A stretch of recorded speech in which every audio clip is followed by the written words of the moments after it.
आपल्या मार्गाला चल रही थी, कल अपन मार्ग देख रहे थे, उसमें कितनी मार्ग है मुझे? गति, इंद्रिय, मन, गति, इंद्रिय, काय, योग, पेट,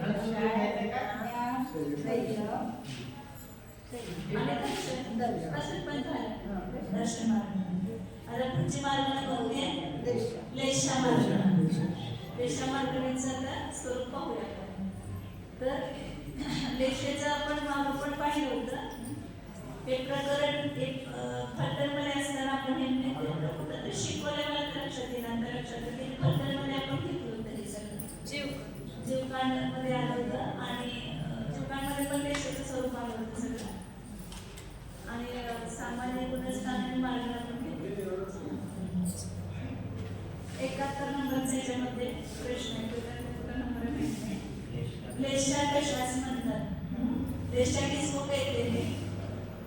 तो कषायाच्या उदयाने अनुरंजित योगाच्या प्रवृत्तीला भाव लेशा म्हणतात व शरीराच्या पीठ पद्मादी वर्णाला द्रव्य लेशा म्हणतात.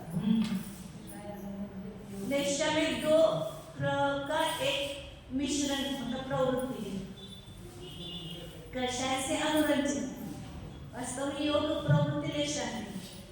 हम जो मन वचन काया की प्रवृत्ति करते हैं वो लेशा है, लेकिन वो प्रवृत्ति कैसी है?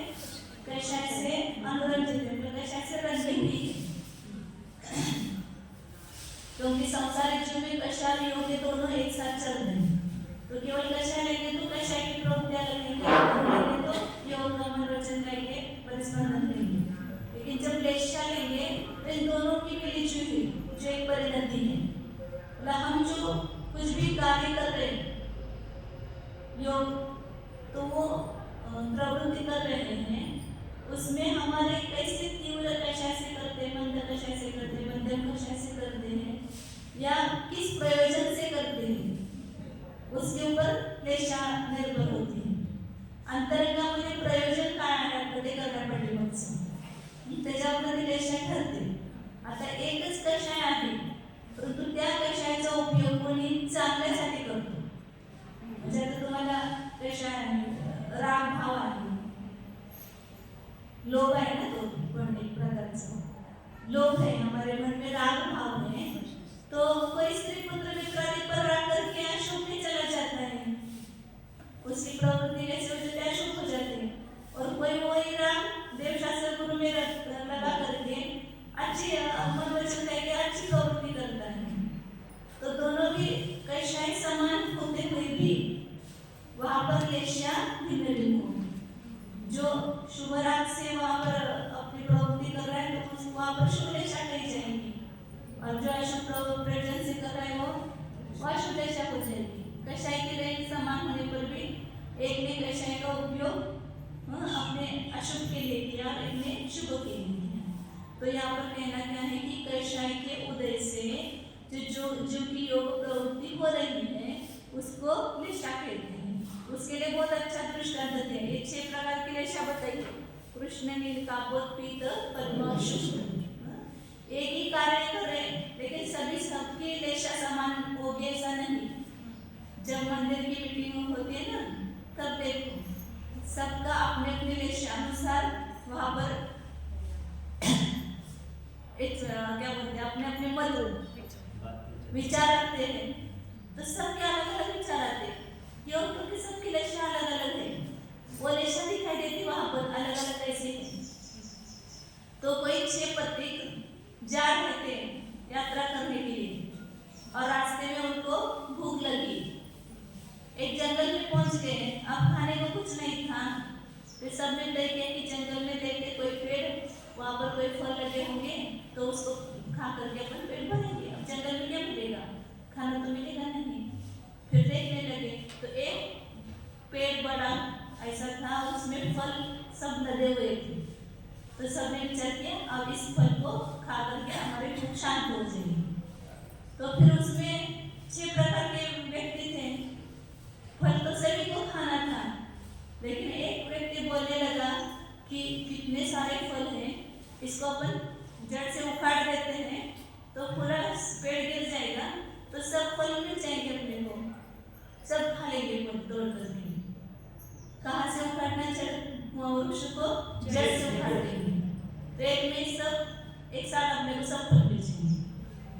फिर दूसरा व्यक्ति बोलता है नहीं नहीं, जड़ क्यों तोड़ना, क्योंकि इतने फल उसने दिए उस पेड़ में, तो उसको अपन ऊपर के जो ये रहते हैं ना बड़ा बुंदा बुंदा मंडला बड़ी शाखा रहते पेड़ का तना, हाँ, तो वहां से कट कर देंगे तो जड़ भी बच जाएगी और वापस अगले साल पेड़ आएगा, वापस फल मिलेंगे।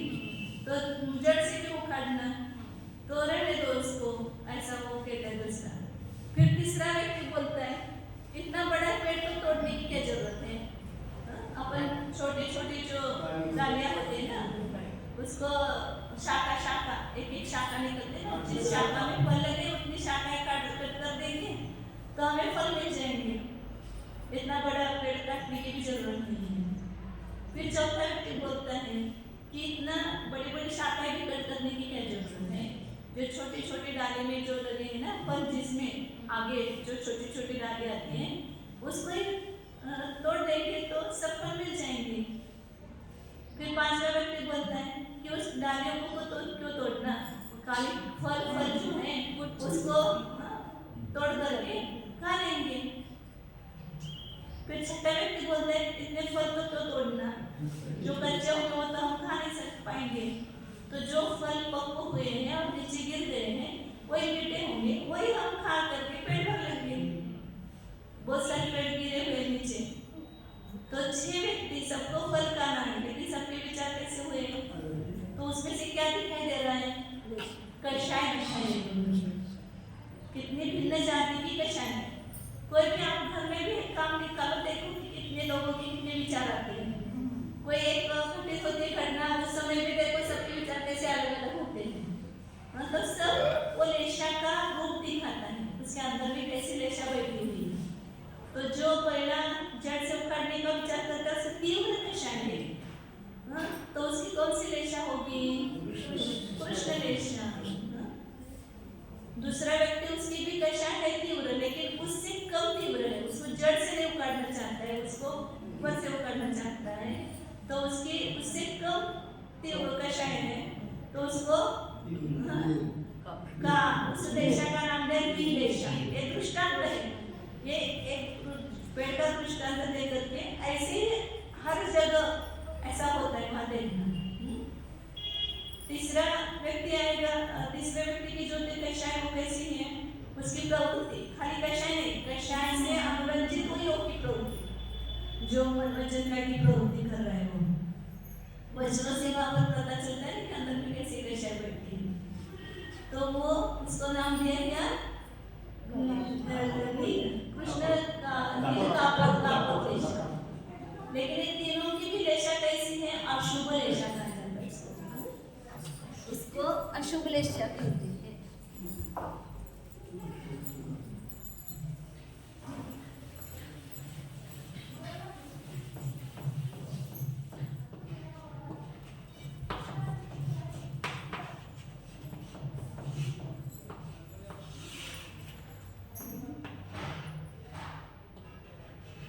कृष्ण,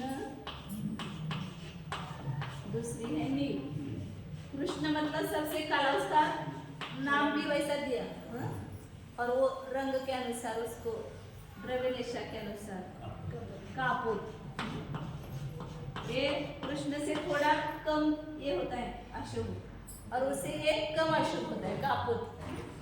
काले से नीला, काला नीला और कापुत मतलब होता है वो जो तपकिरी कलर होता है ना, कबुतराचा, त्याला कापुत रेषा म्हणतात. तर ते रंगाच्या अपेक्षा झालं. तर ते तीनों के विचार जो है कैसे हैं, अशुभ ही रेषा कही जाती है, तीनों को भी अशुभ रेषा कही जाती है. और तीन आगे की दिशा है पीत, पद्म और शुक्ल. पीत मतलब होता है पीला, और पद्म मतलब गुलाबी सफेद ऐसा होता है ना, कमल के साथ रंग, और शुक्ल मतलब सफेद. तो उसके ये द्रव्य की अपेक्षा भी वो नाम आते हैं. तो ये तीनों क्या है, शुभ लेशा है.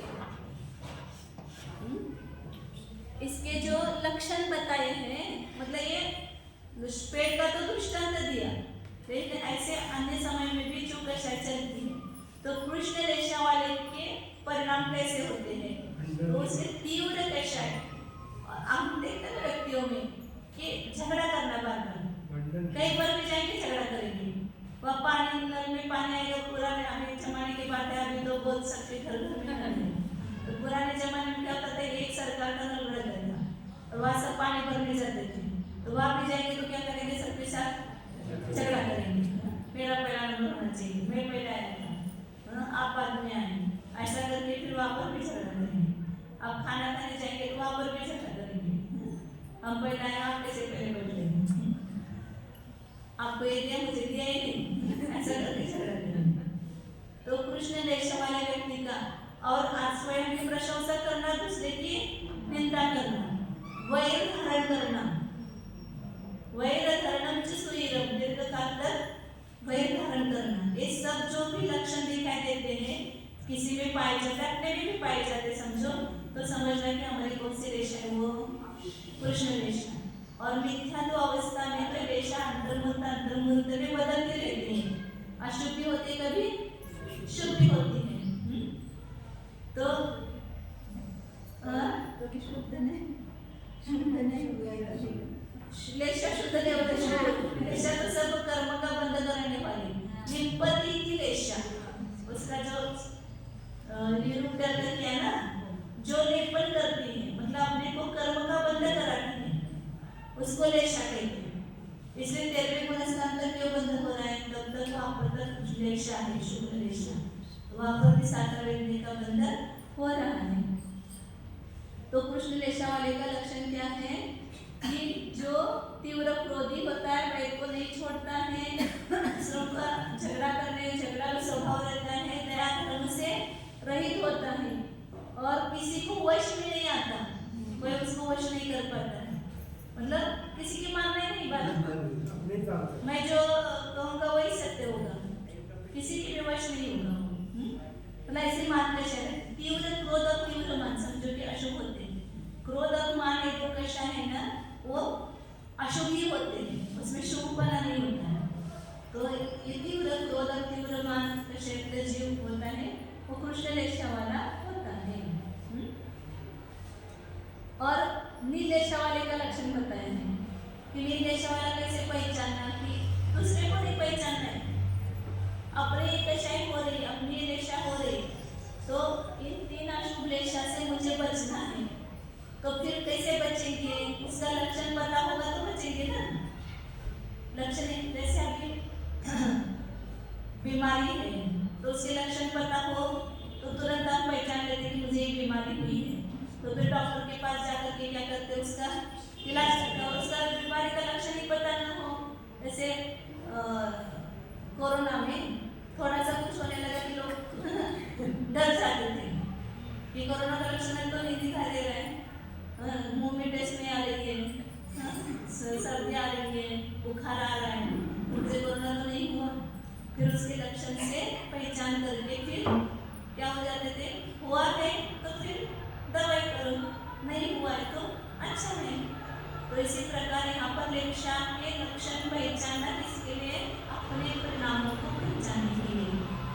मेरे परिणाम कैसे थे और इस परिणाम को मुझे सुधारना है, इसके लिए जानना है। यदि मैं भी झगड़ा करती हूँ तो मेरे कौन सी रेशा है? पुरुष रेशा है। कोई कुछ कहते हैं तो हम बदलते हैं, हम वैसे परिणाम को खुद नहीं रखते हैं, तो समझना कि हमारे अशुभ रेशा है, पुरुष रेशा है। नील रेशा के भी अशुभ रेशा है, तो उसके भी ऐसे ही लक्षण है कि जो कार्य करने में मंद आलसी होगा, ये करो देखेंगे बाद में करेंगे, वो आलसी मनुष्य का पहले कार्य करने के लिए उत्साह नहीं होता है, कुछ भी कहो तो बाद में करेंगे, सोता रहेगा। बुद्धिहीन, विवेक से रहित और विषय का लंपटी, ऐसे परिणाम समझो अपने हो रहे तो कौन सी रेशा है? नील रेशा है। अभिमान होता है, मायाचारी होता है और धोखा देता है दूसरों को, निद्रा आदि देता है, तो ये सब नील रेशा के लक्षण हैं। तो ये लक्षणों को पहचान करके जब ऐसे परिणाम हमेशा अच्छे नहीं रहते ना, जब अपने ऐसे परिणाम हो रहे समझो कि अशुभ रेशा हो गई और मुझे इससे छूटना है, ऐसा भाव वहां करना। फिर क्या बताया कि कापर रेशा का लक्षण, तो पहले कौन सी हुई? कृष्ण रेशा। कृष्ण रेशा का लक्षण क्या बताया? तीव्र क्रोधी, वैराग करने वाला, चंडाल स्वभाव, किसी के वश में नहीं आता है। इस प्रकार के परिणाम जब होते तो समझना कि कृष्ण रेशा है। दूसरे नील रेशा का लक्षण क्या बताया? कार्य करने में आलसी होता है, विवेक से रहित होता है। कोई काम करते हुए भी विवेक, जैसे समझो कि अब एक पुस्तक है, मैं ऐसे रखूंगा तो वो गिर जाएगी, ये पहले विवेक करना पड़ता है। हम क्या करते हैं? वो उसका विवेक नहीं रखते हैं। और विषय की लोलुपता, विषय का लंपटी होता है, निद्रालु होता है, धोखा देता है दूसरों को, मायाचारी होता है, वे बताएगा। ये सब नील रेशा के लक्षण बताएंगे। कापोल रेशा के लक्षण बताएंगे। कापोल रेशा के लक्षण क्या है? कोई निंदा करेगा तो रुष्ट हो जाएगा, कोई स्तुति करेगा तो खुश हो जाएगा, संतुष्ट। और दूसरों के ऊपर अपना निर्णय करता है। आप मुझे स्तुति करते हैं तो बहुत अच्छा है, खुश हो जाता है, और थोड़ी भी निंदा करेंगे तो तुरंत गुस्सा आ जाएगा, रुष्ट हो जाएंगे। चलता है घर में, जहाँ जेठानी देरानी तो क्या चलता है, बार बार बोर उठ जाते, कभी बोर उठ जाते, कभी कुछ ऐसा चलता रहता है। और दूसरों को दोष देता है, थोड़ा सा भी कुछ होता है तो शोक ज्यादा करता है, भय ज्यादा जब लगता है, या वीर मरण मुझे प्राप्त हो। युद्ध में जाते हैं योद्धा लोग, तो कुछ भी होगा हम शत्रु से हारेंगे नहीं, भले मरण आ जाए तो भी ठीक है। तो युद्ध में वीर मरण की आकांक्षा करते वीर लोग, वीर मरण हो गया ऐसा बोलते हैं, हमारा इधर मरण हो गया। तो इस तरह ये सब लक्षण कापोल रेशा के जो राजा लोग वगैरह रहते थे, तो कोई अपने भाट वगैरह रखते थे स्तुति करने के लिए, तो जो अपना स्तुति करते तो आनंद होता है। तो ये सब कापोल रेशा के लक्षण है। कोई स्तुति करते हैं तो आनंद होता है, कोई निंदा करते हैं तो रुष्ट होता है, शोक बहुल होता है, भय अधिक होता है, और इसमें भी वो की दूसरों अपनी प्रशंसा करता है। ये तीनों में थोड़ा बहुत आता है, कृष्ण रेशा में ज्यादा प्रमाण होता है और उसका कापोल रेशा में थोड़ा सा कम प्रमाण होता है, लेकिन ये सब लक्षण तीनों भी रेशा में आते हैं कम ज्यादा करके। और दूसरों पर कभी विश्वास नहीं करता है, और अपनी प्रशंसा करने पर वो बताएगा मुझे संतुष्ट होता है, युद्ध में मरण की प्रार्थना करता है। स्तुति करने वाले का भी बताया था, स्तुति करने वाले को बहुत सा पारितोषिक, राजा लोगों की सभा में रहता था, कोई स्तुति करता था, बड़ाई करता, तुरंत राजा उसको गले से माला निकल करके देता था। कर्तव्य और अकर्तव्य के विवेक से ही होता है, क्या करने योग्य और क्या करने योग्य नहीं है, क्या खाने योग्य है क्या खाने योग्य नहीं है, इसका विवेक नहीं करता है। भक्ष्य भक्ष्य का, कार्य कार्य का विवेक नहीं होता है। ऐसा ही कापोत देशा वाले का लक्षण बताया है। एक इस कहाँ पर चल, ये कहाँ पर है देशा, किसको होती है ऐसी, हमको ही होती है, हम सारे जीवों को होती है। चौथे गुणस्थान तक 6 लेशा होती है और वो बदलते रहते हैं, अंतर्मुक्त में एक समान नहीं रहते। हाँ, किसी में किसी की बहुधा रहते, किसी में किसी की बहुधा रहते, किसी की कृष्ण लेशा की ज्यादा बहुधा रहेगी और कभी कभी वो भी मन लगे हो करके अन्य देशालों से परिणमन करता है। कभी कभी अच्छा रहते भी तीव्र विषय होकर के अशुभ दिशा कर लेता है, लेकिन उसकी एक बहुलता होती है। अंतर्मुक्त का एक देशा का अंतर्मुक्त काल है, लेकिन किसी के जीवन में वो किसी की देशा की ज्यादा मात्रा दिखाई देती है। अब पीठ देशा का लक्षण तीनों क्या बताई थी, तीनों अशुभ है। पहली 3 देशा, आगे की 3 देशा शुभ है, बाकीच्या 3 देशा काय आहे, शुभ आहे। म्हणजे क्रोध जरी आला तरी नंतर मोठा शांत बसायचा। हाँ, वो ते चालतच आहे ना, लेकिन अभी एक समझना अंदर क्या आ रहा है, तो मेरे क्रोध का शय का उदय आ रहा है, तो मुझे अब उसको कन्वर्ट करना था, आ रहा की त्याला फक्त आपण चेंज करायचं उपयोगाला, दुसऱ्या कशामध्ये तर लावायचं, म्हणजे आपोआपच ते उपयोग निघून जातं। तो पीठ देशा का कार्य बताया कि गज्ज अकज्जम चालू, कार्य काय अकार्य काय जाणतो, तर आपण देशाच्या उलटे घ्यायचं, काय करण्यायोग्य आणि काय करण्यायोग्य नाही, तर विवेक असतो त्याला पीठ देशावाल्याला, काय सेवन करण्यायोग्य काय सेवन करण्यायोग्य नाही, त्याचा पण तो जाणणारा असतो। आणि सगळ्या जीवांच्या वर त्याचा समान भाव असतो, समान समजतो सगळ्या जीवांना, समभावी। आणि व्रत दानामध्ये करतो। आता आपण पूजा करतो, समजा त्याला म्हणजे कशा झाले, पूजा करण्याचे भाव झाले, हे सुद्धा काय शुभ देशा आहे, पीठ देशा आहे। म्हणून सांगितलं की आपलं अधिक वेळ शुभ उपयोगामध्ये जाण्यासाठी हे सगळे साधना आहेत, आपल्याला गृहस्थ के लिए अपना उपयोग शुभ रखने के लिए सब साधन है ना, क्यों बताया सब, वहीं देव की पूजा करो, स्वाध्याय करो, गुरु को दान दो, तो इसमें आपका उपयोग रहेगा तो शुभ में रहेगा, आपके कषाय तीव्र नहीं होंगे, अशुभ देशा नहीं होगी, इसलिए उसके लिए साधन दिए अपने को। जैसे बच्चे को रमाने के लिए खेल देते ना सब, आप इतने खेल कितने महंगे लाते थे घर में, क्यों, क्योंकि आपको डिस्टर्ब न करेंगे, वो खेल खेलता रहेगा तो मेरा काम हो जाएगा, और वो आकर के डिस्टर्ब को करेगा मुझे बार बार, तो मैं काम नहीं कर पाऊंगी, इसलिए उसको खेल देते। ऐसे आचार्य ने अपने को एक खेल दिए सब, देव पूजा करो, स्वाध्याय करो, गुरु की उपासना करो, दान दो, व्रत करो, तप करो, ये सब साधन है अपने उपयोग को रमाने के लिए। इसमें उपयोग नहीं रमाएंगे तो क्या करेगा, वो डिस्टर्ब करेगा, बार बार पीड़ा करेगा और इस जीव को नरक निगुल में डाल देगा। इसलिए इस उपयोग को सुधारने के लिए ही सब साधन, देशा को सुधारने के लिए ये सब साधन है। देशा कैसे बन जाएगी, आए मंदिर में अपने आप हो गई, घर में रहेंगे तो अशुभ देशा में चला जाएगा।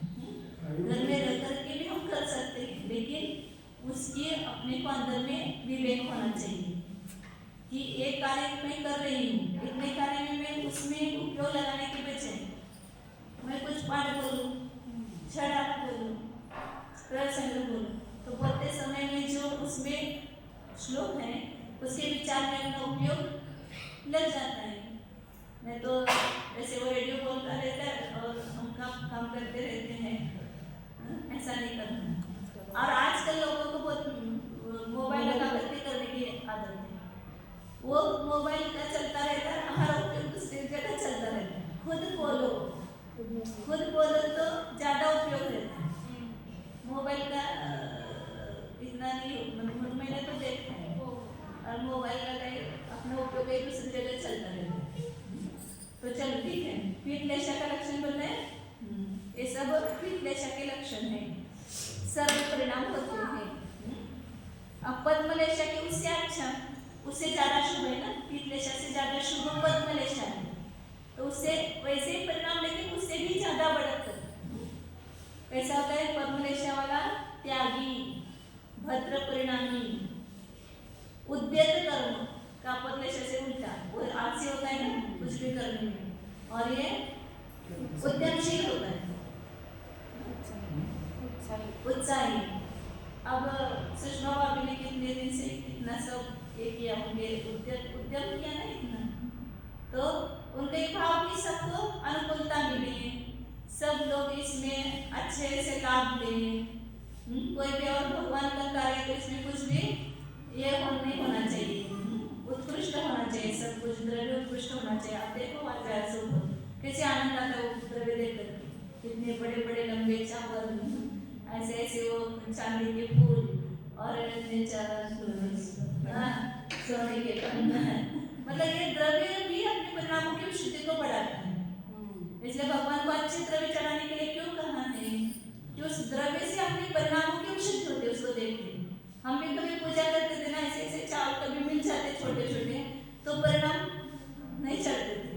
अच्छे अच्छे चावल हो, बढ़िया बढ़िया बादाम हो, बढ़िया खोपरे के टुकड़े भी हो, कितने दिन छोटे छोटे छोटे बने तो चढ़ाने में दिल नहीं होता, भाव नहीं होता, तो इसलिए वो भी एक भावी शुद्धि का कारण है।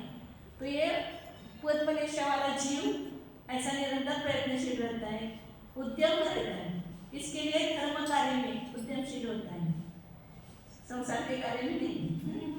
सबको क्षमाशील होता है, साधु गुरु पूजन भगवान की भक्ति में रत रहता है, ये पद्मलेशा का लक्षण। मतलब पीतलेशा की मात्रा से ज्यादा इसमें शुभ की मात्रा ज्यादा है, वैसे उससे शुक्ललेशा और उससे ऊंचाई पर जाता है। शुक्ललेशा वाला जीव तो ऐसा होता है कि जिसको कोई पक्षपात ही नहीं होता है, ये हमारे संप्रदाय का है, ये अमुक संप्रदाय का है, अमुक गुरु का शिष्य है, अमुक गुरु का ये है, इस प्रकार का मन में कभी भेदभाव ही नहीं होता है, पक्षपात नहीं होता है, कभी निदान नहीं करता है शुक्ललेशा वाला, सब में समभाव रहता है उसको, और राग द्वेष नहीं करता है, स्नेह से भी रहित होता है, किसी के प्रति ज्यादा आसक्ति स्नेह भाव भी नहीं होता है, ऐसा शुक्ललेशा वाला जीव होता है। तो ये सब अपने में ही घटित हो रहा है, ये परिणाम बाहर नहीं है, जीव में ही है, कभी वैसे परिणाम, कभी वैसे परिणाम, कभी वैसे परिणाम होते हैं। लेकिन ये ज्योलेशा में एक जीव के बदलती रहती है, पहले से चौथे गुणस्थान, फिर पांचवें गुणस्थान को प्राप्त हो गया तो 3 अशुभ लेशा से बच जाता है। तो इसलिए 1 से 4 गुणस्थान तक कितनी लेशा है? 6 लेशा, 1 से 4 गुणस्थान,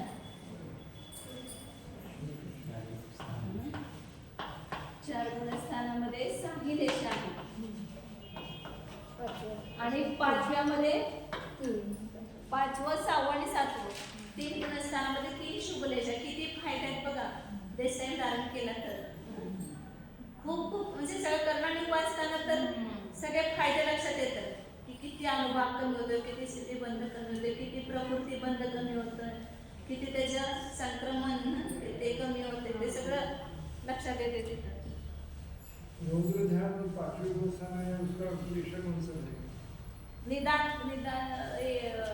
करते हैं ना, विषय संरक्षण वगैरह करता है ना, रौद्र ध्यान की 4 टेप बताए, चक्र बढ़ती गति था, हाँ और उसको चक्र में फेंक दिया, हाँ भैया के ऊपर, हाँ, वो अत्यंत उदास होके गया, तो फिर उसकी दिशा कौन सी? वो पीतलेशा में भी अब स्वर्ग के देवता है, नगर का विदारण करे तो भी उनकी पीतलेशा रहती है। और आज सूर्य अपने की विद्या करने का निर्देशन, हाँ उनकी कौन सी दिशा है? तो विद्या कौन सा? यीशु क्रिस्त। हाँ वो तो शुक्ल रेशा में भी रह सकता है, शुक्ल रेशा रह सकते ना, पहले गुणस्थान में मंत्र विषय अत्यंत मंत्र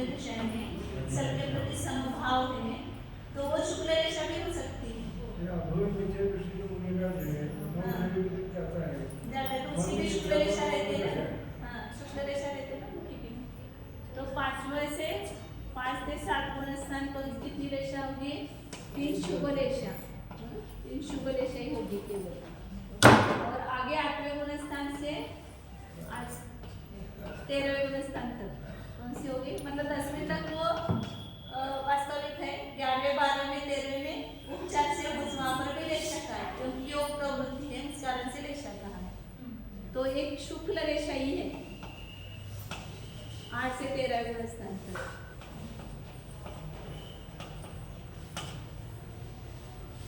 तो इस प्रकार रेखा का याद रखना। रेखा के रेखाओं के लक्षण, उसमें किस गुणस्थान तक कौन कौन सी रेखा रहती है? जीवकांड में तो 16 अधिकारों के माध्यम से रेखा का वर्णन किया विस्तार से। क्षेत्र काल 26 प्रकार की रेखा का वर्णन आता है। वो 26 प्रकार के अंश है उसके, उत्कृष्ट, मध्यम, जघन्य, और 8 जो है आयु बढ़ने के कारण मध्यम 8 रेखा टाइम हो गया है, बस करते हैं यहाँ पर। इसको याद करके आना। हाँ, भाव, ये सब भाव रेखा का वर्णन किया।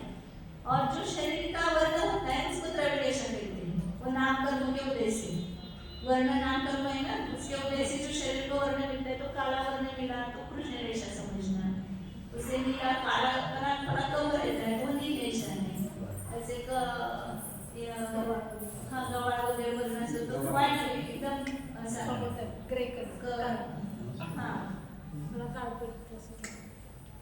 तपकिरी कलर जसा असं चॉकलेटी तपकिरी असं तो कापूस आहे. आपल्या कबुतराचा रंग म्हटलं ना, कबुतराचा.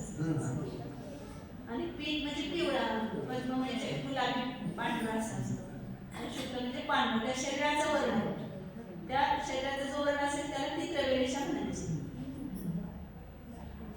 ते स्वर्गामध्ये आणि नरकामध्ये सगळ्यांची कृष्ण रेषाच असते, द्रव्यरेषा.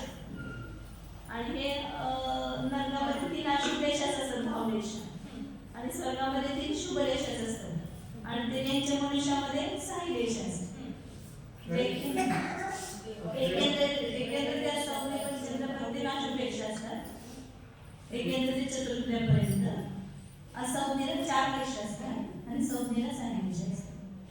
देवांच्यामध्ये असौम्यला 4 रेषा सांगितल्या आणि कापत पीठ, कारण तो सुद्धा वरून भवनत्रिकामध्ये उत्पन्न होतो.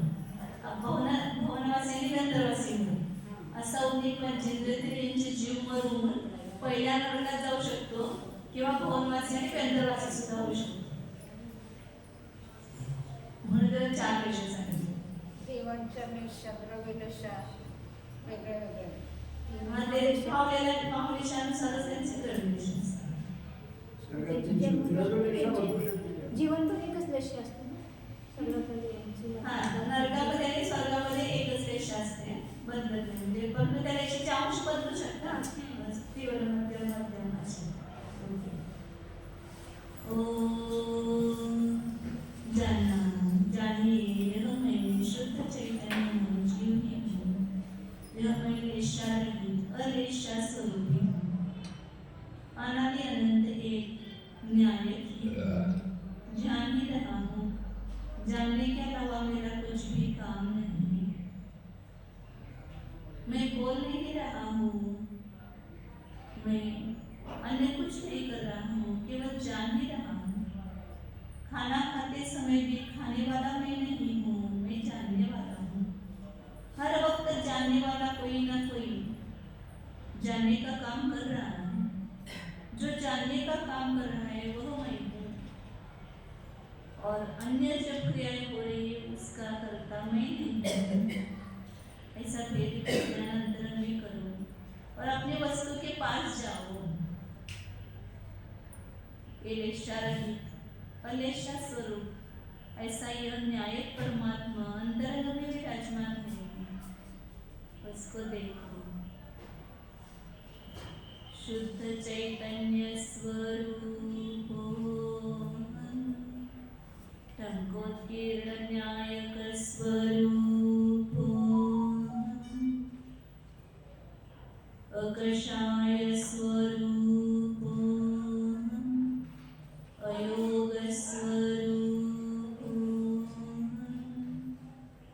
शुभाशुभलेशारहितस्वरूपम् परमपारिणामिकभावस्वरूपम् शुद्धोऽहम् एकोऽहम् नमो